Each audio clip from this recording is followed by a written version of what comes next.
खुलुमबाय इनसाइड एनि बर'आव आं मिथु बर'। आसाम पाब्लिक सार्भिस कमिशननि प्रिलिमिनारि आनजादा दिनै फुंबिलि 10 रिंगानिफ्राय जागायो। आसाम पाब्लिक सार्भिस कमिशननि प्रिलिमिनारि आनजादा दिनै फुंबिलिनि 10 रिंगानिफ्राय जागायो। मख'जाथाव दि दिनै जागायनाय Assam public service commission preliminary आनजादनि थाखाय आसामनि मोन 31 जिल्लायाव सा 76,071 बिजाथिफोरा 331 लांदां मासिनि थाखाय जिरायदों। बेनिनो चिरां जिल्लानि मोननै आनजाद मिरुआव सा 342 बिजाथिफोरा आनजादाव जिरायदों। आसामनि मोन 31 जिल्लायाव खुंजानाय आसामनि जौसिन थाखोनि बे आनजादखौ चिरां जिल्लानि मोननै मिरु फारियै काजलगाव गोजौ फरायसालि आरो काजलगाव बड'फा UN सिनियर सेकेन्डारि स्कुलावबो COVID-19 खान्थिनि गेजेरजों खुंनाय जायो।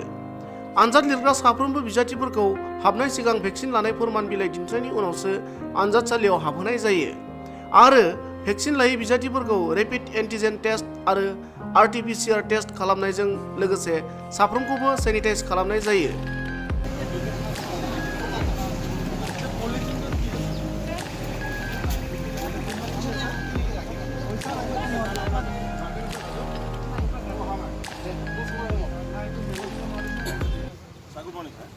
अपने का काम करो